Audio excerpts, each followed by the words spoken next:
28. Domestic experiences. Like most other young matrons, Meg began her married life with the determination to be a model housekeeper. John should find home a paradise, he should always see a smiling face, should fare sumptuously every day, and never know the loss of a button.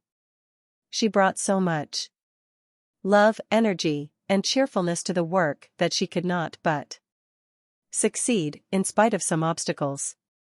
Her paradise was not a tranquil one, for the little woman fussed, was over-anxious to please, and bustled about like a true Martha, cumbered with many cares. She was too tired, sometimes, even to smile. John grew dyspeptic after a course of dainty dishes, and ungratefully demanded plain fare. As for buttons, she soon learned to wonder where they went, to shake her head over the carelessness of men, and to threaten to make him sew them on himself. And then see if his work would stand impatient tugs and clumsy fingers any better than hers. They were very happy, even after they discovered that they couldn't live on love alone.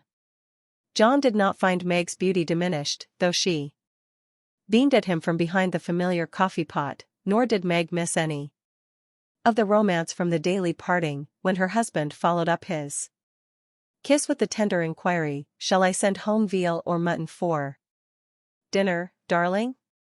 The little house ceased to be a glorified bower, but it became a home, and the young couple soon felt that it was a change for the better. At first, they played keep house, and frolicked over it like children. Then John took steadily to business, feeling the cares of the head of a family upon his shoulders, and Meg laid by her cambric wrappers, put on a big apron, and fell to work, as before said, with more energy than discretion. While the cooking mania lasted, she went through Mrs. Cornelius's receipt book as if it were a mathematical exercise, working out the problems with patience and care. Sometimes her family were invited in to help eat up a too bounteous feast of successes, or Lottie would be privately dispatched with a batch of failures, which were to be concealed from all eyes in the convenient stomachs of the little Hummels. An evening with John over the account books usually produced a temporary lull in the culinary enthusiasm, and a frugal fit would ensue, during which the poor man was put through a course of bread pudding, hash, and warmed over coffee, which tried his soul, although he bore it with praiseworthy fortitude. Before the golden mean was found, however, Meg added to her domestic possessions what young couples seldom get on long without: a family jar. Fired with a housewifely wish to see her storeroom stocked with homemade preserves, she undertook to put up her own currant jelly. John was requested to order home a dozen or so of little pots, and an extra quantity of sugar, for their own currants were ripe, and were to be attended to at once. As John firmly believed that my wife was equal to anything, and took a natural pride in her skill, he resolved that she should be gratified, and their only crop of fruit laid by in a most pleasing form for winter use. Home came 4 dozen delightful little pots, half a barrel of sugar, and a small boy to pick the currants for her. With her pretty hair tucked into a little cap, arms bared to the elbow, and a checked apron which had a coquettish look in spite of the bib, the young housewife fell to work, feeling no doubts about her success, for hadn't she seen Hannah do it hundreds of times? The array of pots rather amazed her at first, but John was so fond of jelly, and the nice little jars would look so well on the top shelf, that Meg resolved to fill them all, and spent a long day picking, boiling, straining, and fussing over her jelly. She did her best. She asked advice of Mrs. Cornelius, she racked her brain to remember what Hannah did that she had left undone. She reboiled, resugared, and restrained. But that dreadful stuff wouldn't _gel_. She longed to run home, bib and all, and ask mother to lend a hand, but John and she had agreed that they would never annoy anyone with their Private worries, experiments, or quarrels. They had laughed over that last word as if the idea it suggested was a most preposterous one, but they had held to their resolve, and whenever they could get on without help they did so, and no one interfered, for Mrs. March had advised the plan. So Meg wrestled alone with the refractory sweetmeats all that hot summer day, and at 5 o'clock sat down in her topsy-turvy kitchen, wrung her bedaubed hands, lifted up her voice, and wept. Now, in the first flush of the new life, she had often said, "My husband shall always feel free to bring a friend home whenever he likes. I shall always be prepared, there shall be no flurry, no scolding, no discomfort, but a neat house, a cheerful wife, and a good dinner. John, dear, never stop to ask my leave, invite whom you please. And be sure of a welcome from me." How charming that was, to be sure. John quite glowed with pride to hear her say it, and felt what a blessed thing it was to have a superior wife. But, although they had had company from time to time, it never happened to be unexpected, and Meg had never had an opportunity to distinguish herself till now. It always happens so in this vale of tears. There is an inevitability about such things which we can only wonder at, deplore, and bear as we best can. If John had not forgotten all about the jelly, it really would have been unpardonable in him to choose that day, of all the days in the year, to bring a friend home to dinner unexpectedly. Congratulating himself that a handsome repast had been ordered that morning, feeling sure that it would be ready to the minute, and indulging in pleasant anticipations of the charming effect it would produce, when his pretty wife came running out to meet him, he escorted his friend to his mansion, with the irrepressible satisfaction of a young host and husband. It is a world of disappointments, as John discovered when he reached the Dovecote. The front door usually stood hospitably open, now it was not only shut, but locked, and yesterday's mud still adorned the steps. The parlor windows were closed and curtained, no picture of the pretty wife sewing on the piazza, in white, with a distracting little bow in her hair, or a bright-eyed hostess, smiling a shy welcome as she greeted her guest. Nothing of the sort, for not a soul appeared, but a sanguinary-looking boy asleep under the currant bushes. "I'm afraid something has happened. Step into the garden, Scott, while I look up Mrs. Brooke," said John, alarmed at the silence and solitude. Round the house he hurried, led by a pungent smell of burnt sugar, and Mr. Scott strolled after him, with a queer look on his face. He paused discreetly at a distance when Brooke disappeared, but he could both see and hear, and, being a bachelor, enjoyed the prospect mightily. In the kitchen reigned confusion and despair. One edition of jelly was trickled from pot to pot, another lay upon the floor, and a third was burning gaily on the stove. Lottie, with Teutonic phlegm, was calmly eating bread and currant wine, for the jelly was still in a hopelessly liquid state, while Mrs. Brooke, with her apron over her head, sat sobbing dismally. "My dearest girl, what is the matter?" cried John, rushing in, with awful visions of scalded hands, sudden news of affliction, and secret consternation at the thought of the guest in the garden.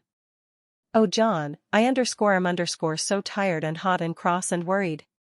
I've been at it till I'm all worn out. Do come and help me or I shall die," and the exhausted housewife cast herself upon his breast, giving him a sweet welcome in every sense of the word, for her pinafore had been baptized at the same time as the floor. "What worries you, dear? Has anything dreadful happened?" asked the anxious John, tenderly kissing the crown of the little cap, which was "I'll ask you." "Yes," sobbed Meg despairingly. "Tell me quick, then. Don't cry, I can bear anything better than that. Out with it, love. The jelly won't gel, and I don't know what to do." John Brooke laughed then as he never dared to laugh afterward, and the derisive Scott smiled involuntarily as he heard the hearty peal, which put the finishing stroke to poor Meg's woe. "Is that all? Fling it out of window, and don't bother any more about it. I'll buy you quartz if you want it, but for heaven's sake, don't have hysterics, for I brought Jack Scott home to dinner," and John got no further, for Meg cast him off, and clasped her hands with a tragic gesture as she fell into a chair, exclaiming in a tone of mingled indignation, reproach, and dismay. "A man to dinner, and everything in a mess. John Brooke, how could you do such a thing?" "Hush, he's in the garden. I forgot the confounded jelly, but it can't be helped now," said John, surveying the prospect with an anxious eye. "You ought to have sent word, or told me this morning, and you ought to have remembered how busy I was," continued Meg petulantly, "for even turtle doves will peck when ruffled. I didn't know it this morning, and there was no time to send word, for I met him on the way out. I never thought of asking leave when you have always told me to do as I liked.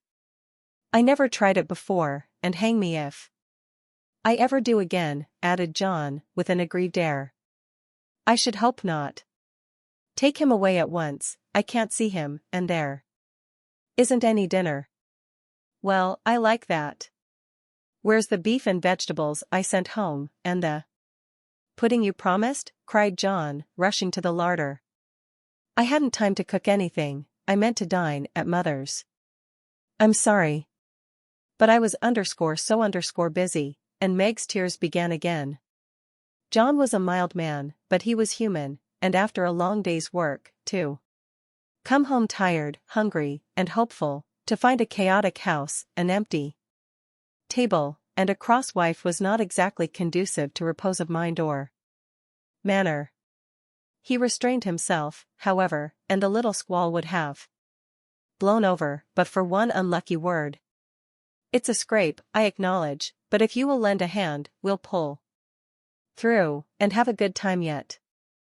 Don't cry, dear, but just exert yourself a bit, and knock us up something to eat.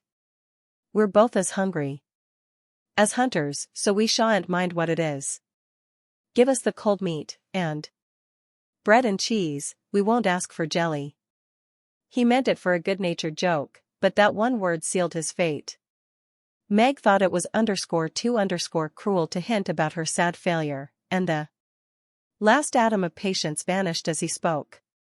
"You must get yourself out of the scrape as you can, I'm too used up to exert myself for anyone. It's like a man to propose a bone and vulgar bread and cheese for company. I won't have anything of the sort in my house. Take that Scott up to Mother's, and tell him I'm away, sick, dead, anything. I won't see him, and you two can laugh at me and my jelly as much as you like, you won't have anything else here," and having delivered her defiance all in one breath, Meg cast away her pinafore, and precipitately left the field to bemoan herself in her own room. What those two creatures did in her absence, she never knew, but Mr. Scott was not taken up to Mother's, and when Meg descended, after they had strolled away together, she found traces of a promiscuous lunch, which filled her with horror. Lottie reported that they had eaten much, and greatly laughed, and the master bid her throw away all the sweet stuff, and hide the pots.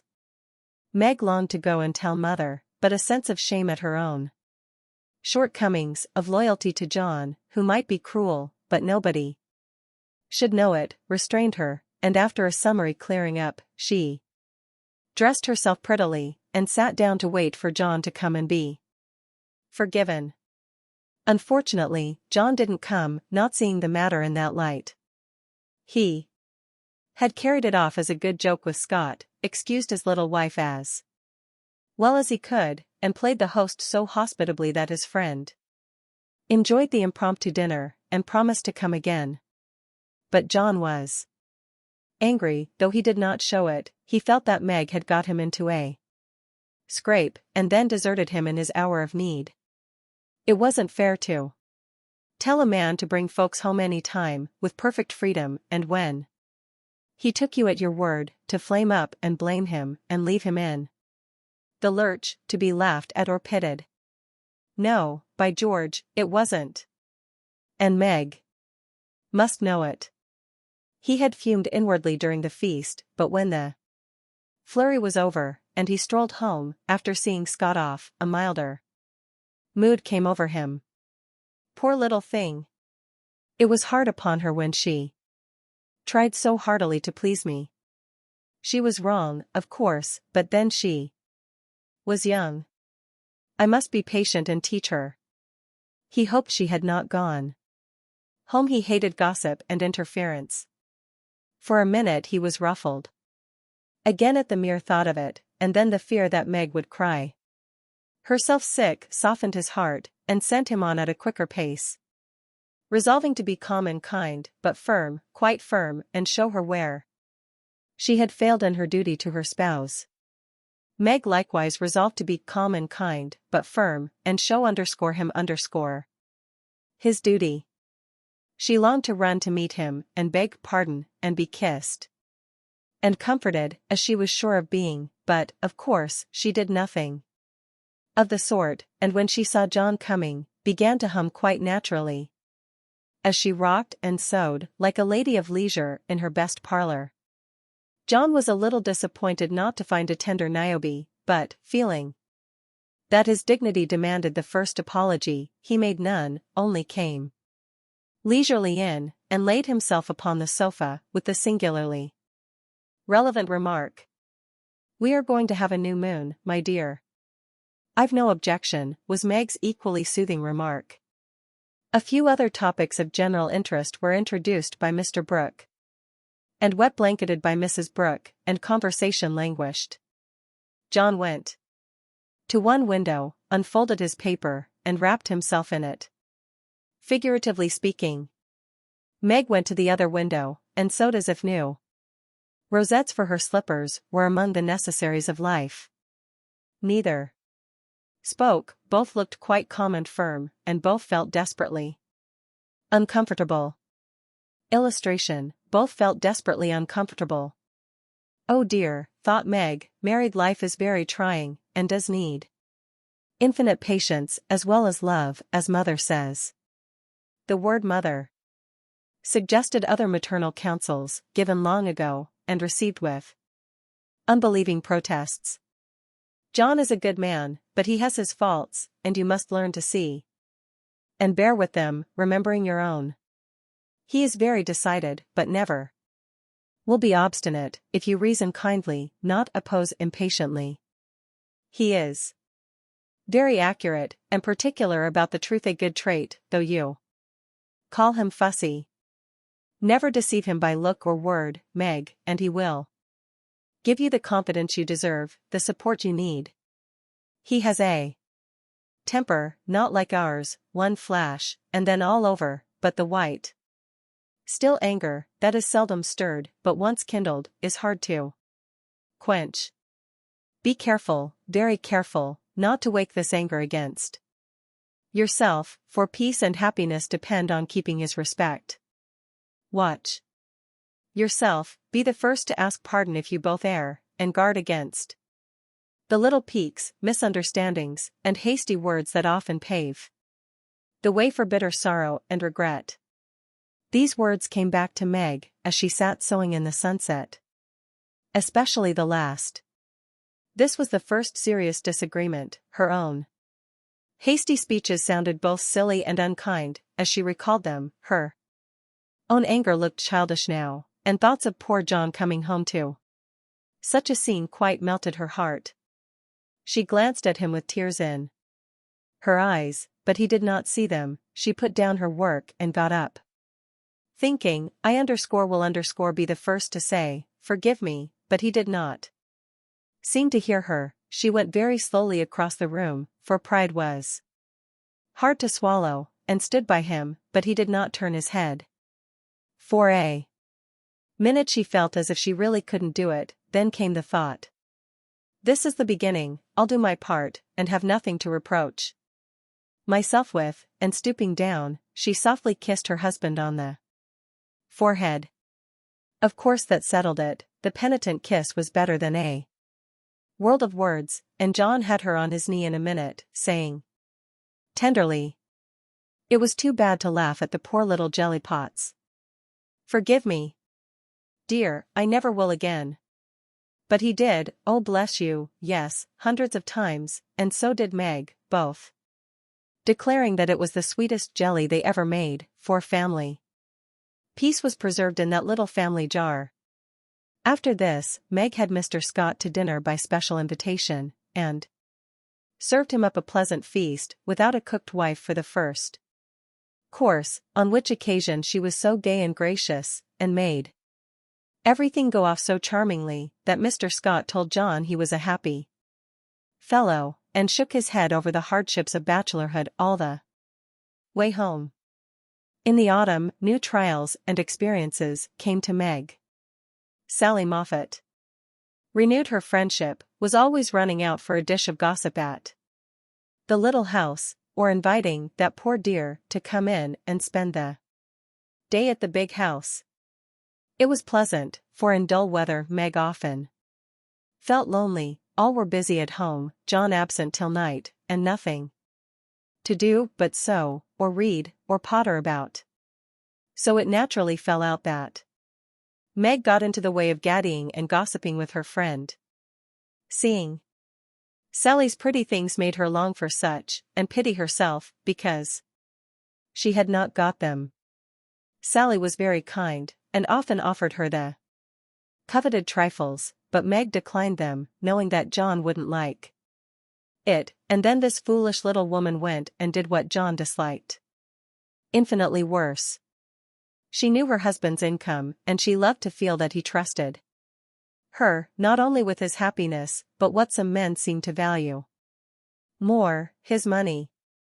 She knew where it was free to take what she liked, and all he asked was that she should keep account of every penny, pay bills once a month, and remember that she was a poor man's wife. Till now, she had done well, been prudent and exact, kept her little account books neatly, and showed them to him monthly without fear. But that autumn the serpent got into Meg's paradise, and tempted her, like many a modern Eve, not with apples, but with dress. Meg didn't like to be pitted and made to feel poor, it irritated her, but she was ashamed to confess it, and now and then she tried to console herself by buying something pretty, so that Sally needn't think she had to economize. She always felt wicked after it, for the pretty things were seldom necessaries, but then they cost so little, it wasn't worth worrying about, so the trifles increased unconsciously, and in the shopping excursions she was no longer a passive looker-on. But the trifles cost more than one would imagine, and when she cast up her accounts at the end of the month, the sum total rather scared her. John was busy that month, and left the bills to her. The next month he was absent, but the third he had a grand quarterly settling up, and Meg never forgot it. A few days before she had done a dreadful thing, and it weighed upon her conscience. Sally had been buying silks, and Meg longed for a new one, just a handsome light one for parties. Her black silk was so common, and thin things for evening wear were only proper for girls. Aunt March usually gave the sisters a present of $25 apiece at New Year. That was only a month to wait, and here was a lovely violet silk going at a bargain, and she had the money, if she only dared to take it. John always said what was his was hers, but would he think it right to spend not only the prospective 5 and 20, but another 5 and 20 out of the household fund? That was the question. Sally had urged her to do it, had offered to loan the money, and with the best intentions in life, had tempted Meg beyond her strength. In an evil moment the shopman held up the lovely, shimmering folds, and said, "A bargain, I assure you, ma'am." She answered, "I'll Take it, and it was cut off and paid for, and Sally had exulted, and she had laughed as if it were a thing of no consequence, and driven away, feeling as if she had stolen something, and the police were after her. Illustration, a bargain, I assure you, ma'am. When she got home, she tried to assuage the pangs of remorse by spreading forth the lovely silk, but it looked less silvery now, didn't become her, after all, and the words $50 seemed stamped like a pattern down each breadth. She put it away, but it haunted her, not delightfully, as a new dress should, but dreadfully, like the ghost of a folly that was not easily laid. When John got out his books that night, Meg's heart sank, and for the first time in her married life, she was afraid of her husband. The kind, brown eyes looked as if they could be stern, and though he was unusually merry, she fancied he had found her out, but didn't mean to let her know it. The house bills were all paid, the books all in order. John had praised her, and was undoing the old pocketbook which they called the bank, when Meg, knowing that it was quite empty, stopped his hand, saying nervously, "You haven't seen my private expense book yet." John never asked to see it, but she always insisted on his doing so, and used to enjoy his masculine amazement at the queer things women wanted, and made him guess what piping was, demand fiercely the meaning of a hug me tight, or wonder how a little thing composed of 3 rosebuds, a bit of velvet, and a pair of strings, could possibly be a bonnet, and cost $5 or $6. That night he looked as if he would like the fun of quizzing her figures and pretending to be horrified at her extravagance, as he often did, being particularly proud of his prudent wife. The little book was brought slowly out, and laid down before him. Meg got behind his chair under pretense of smoothing the wrinkles out of his tired forehead, and standing there, she said, with her panic increasing with every word, "John, dear, I'm ashamed to show you my book, for I've really been dreadfully extravagant lately.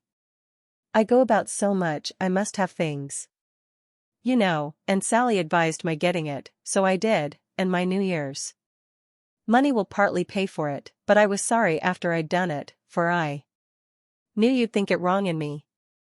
John laughed, and drew her round beside him, saying good-humoredly, "Don't go and hide. I won't beat you if you have got a pair of killing boots. I'm rather proud of my wife's feet, and don't mind if she does pay $8 or $9 for her boots, if they are good ones." That had been one of her last trifles, and John's eye had fallen on it as he spoke. "Oh, what will he say when he comes to that awful $50, thought Meg, with a shiver.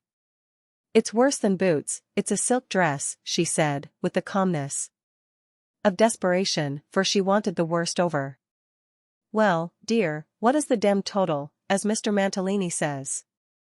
That didn't sound like John, and she knew he was looking up at her with the straightforward look that she had always been ready to meet and answer with one as frank till now.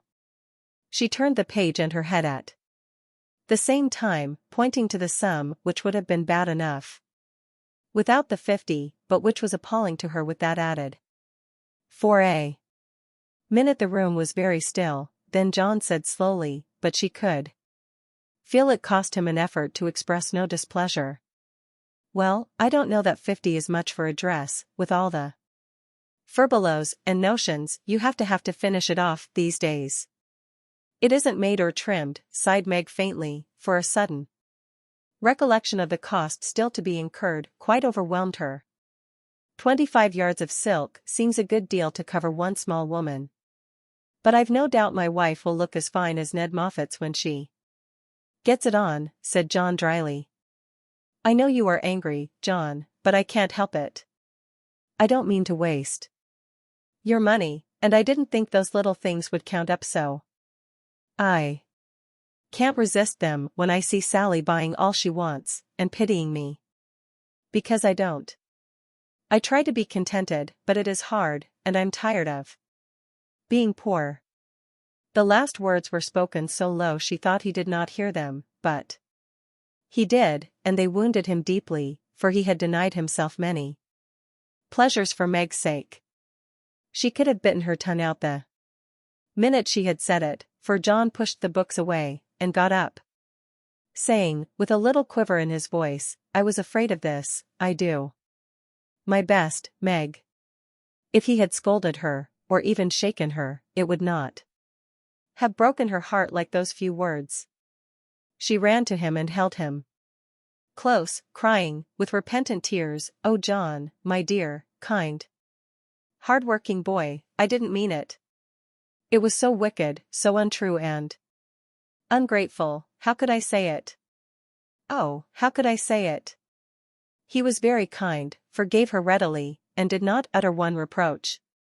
But Meg knew that she had done and said a thing which would not be forgotten soon, although he might never allude to it again. She had promised to love him for better for worse, and then she, his wife, had reproached him with his poverty, after spending his earnings recklessly. It was dreadful, and the worst of it was John went on so quietly afterward, just as if nothing had happened, except that he stayed in town later, and worked at night when she had gone to cry herself to sleep. A week of remorse nearly made Meg sick, and the discovery that John had countermanded the order for his new greatcoat reduced her to a state of despair which was pathetic to behold. He had simply said, in answer to her surprised inquiries as to the change, "I can't afford it, my dear." Meg said no more, but a few minutes after he found her in the hall, with her face buried in the old greatcoat, crying as if her heart would break. They had a long talk that night, and Meg learned to love her husband better for his poverty, because it seemed to have made a man of him, given him the strength and courage to fight his own way, and taught him a tender patience with which to bear and comfort the natural longings and failures of those he loved. Next day she put her pride in her pocket, went to Sally, told the truth, and asked her to buy the silk as a favor. The good-natured Mrs. Moffat willingly did so, and had the delicacy not to make her a present of it immediately afterward. Then Meg ordered home the greatcoat, and when John arrived, she put it on, and asked him how he liked her new silk gown. One can imagine what answer he made, how he received his present, and what a blissful state of things ensued. John came home early, Meg gaddied no more, and that greatcoat was put on in the morning by a very happy husband, and taken off at night by a most devoted little wife. So the year rolled round, and at midsummer there came to Meg a new experience, the deepest and tenderest of a woman's life. Laurie came sneaking into the kitchen of the Dovecote one Saturday with an excited face, and was received with the clash of cymbals, for Hannah clapped her hands with a saucepan in one and the cover in the other. "How's the little mama? Where is everybody? Why didn't you tell me before I came home?" began Laurie, in a loud whisper. "Happy as a queen, the dear. Every soul of 'em is upstairs a-worshipin'. We didn't want no hurricanes round. Now you go into the parlor, and I'll send 'em down to you," with which somewhat involved reply Hannah vanished, chuckling ecstatically. Presently Joe appeared, proudly bearing a flannel bundle laid forth upon a large pillow. Joe's face was very sober, but her eyes twinkled, and there was an odd sound in her voice of repressed emotion of some sort. "Shut your eyes, and hold out your arms," she said invitingly. Laurie backed precipitately into a corner, and put his hands behind him with an imploring gesture. "No, thank you, I'd rather not. I shall drop it or smash it, as sure as fate." "Then you shan't see your nevvy," said Joe decidedly, turning as if to go. I will. Only you must be responsible for damages," and, obeying orders, Laurie heroically shut his eyes while something was put into his arms. A peal of laughter from Joe, Amy, Mrs. March, Hannah, and John caused him to open them the next minute, to find himself invested with 2 babies instead of 1. Illustration: Laurie heroically shut his eyes while something was put into his arms. No wonder they laughed, for the expression of his face was droll enough to convulse a Quaker, as he stood and stared wildly from the unconscious innocence to the hilarious spectators, with such dismay that Joe sat down on the floor and screamed. "Twins, by Jupiter," was all he said for a minute, then, turning to the women with an appealing look that was comically piteous, he added, "Take 'em quick, somebody. I'm going to laugh, and I shall drop 'em."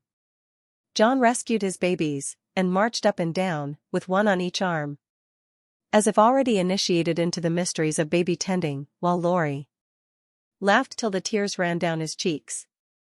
"It's the best joke of the season, isn't it? I wouldn't have you told, for I set my heart on surprising you, and I flatter myself I've done it," said Joe, when she got her breath. "I never was more staggered in my life. Isn't it fun? Are they boys? What are you going to name them? Let's have another look. Hold me up, Joe, for upon my life it's one too many for me," returned Laurie, regarding the infants with the air of a big, benevolent Newfoundland looking at a pair of infantile kittens. "Boy and girl. Aren't they beauties?" said the proud papa, beaming upon the little, red squirmers as if they were unfledged angels. "Most remarkable children I ever saw." "Which is which?" and Laurie bent like a well sweep to examine the prodigies. Amy put a blue ribbon on the boy and a pink on the girl, French fashion, so you can always tell. Besides, one has blue eyes and one brown. "Kiss them, Uncle Teddy," said Wicked Joe. "I'm afraid they mightn't like it," began Laurie, with unusual timidity. "In such matters." "Of course they will, they are used to it now." "Do it this minute, sir," commanded Joe, fearing he might propose a proxy. Laurie screwed up his face, and obeyed with a gingerly peck at each little cheek that produced another laugh, and made the babies squeal. "There, I knew they didn't like it. That's the boy, see him kick, he hits out with his fists like a good one. Now then, young Brooke, pitch into a man of your own size, will you?" cried Laurie, delighted with a poke in the face from a tiny fist, flapping aimlessly about. "He's to be named John Lawrence, and the girl Margaret, after mother and grandmother. We shall call her Daisy, so as not to have 2 Megs, and I suppose the Manny will be Jack, unless we find a better name," said Amy, with ant-like interest. "Name him Demi-John, and call him Demi for short," said Laurie. "Daisy and Demi, just the thing. I_knew_ Teddy would do it," cried Joe, clapping her hands. Teddy certainly had done it that time, for the babies were Daisy and Demi to the end of the chapter.